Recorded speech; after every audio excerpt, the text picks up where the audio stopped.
Hi all, I'm going to talk to you today about using the VARs button on the TI-Nspire calculator. So we discussed examples this past week about why you would use that VARs button, and we talked about average rate of change, which is the slope of a secant, and you were all given this example. So this is the example I'm going to use to show you on the Nspire how you would do this.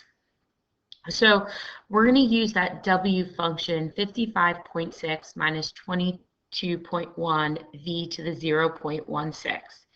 I'm going to go to my Nspire calculator and I'm going to go to the graph. I'm just going to hit B to do that. And now I'm going to put in my function 55.6 minus 22.1, and I'm just going to use x because my function is already in terms of x. So instead of v, I'm going to put x to the 0.16, I believe. Yes, to the 0.16.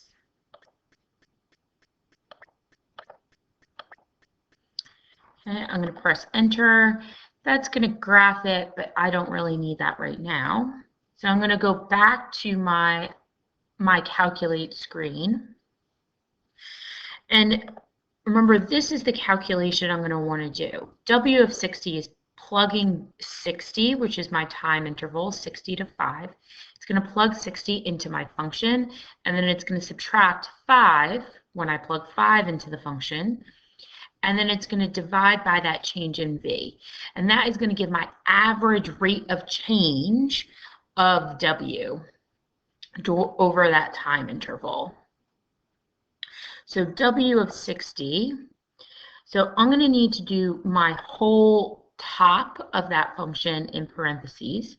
So I'm going to hit var. F1 was what I put it in for, so I'm just going to press enter, of 60. I'm going to get out of that set of parentheses, and then I'm going to say minus vars F1 again of 5. And then that was the top of my calculation I needed to do. I'm going to divide by, in parentheses, 60 minus 5 and press enter. Now a good check is to make sure that what you intended to put in is what ends up on the calculator here. So that does look correct. And then I have negative 0.253797. So I could round that to 3 decimal places or truncate to 3 decimal places. More is fine, less is not with our decimal places. Now in case you don't get that many decimal places, what you want to do is you want to go to menu. Oh, sorry, you want to go to your home screen.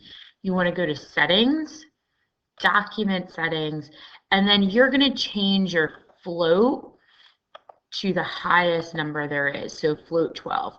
This is also where you're going to check that your calculator is in radians or degrees. Remember, for AP Calculus, we always want it in radians.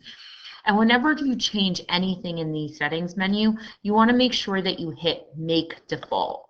If you just press OK, it will not save it. So then when I go back to my calculation screen and I did this again, it would give me 12 decimal places and 12 significant figures. I hope this was helpful.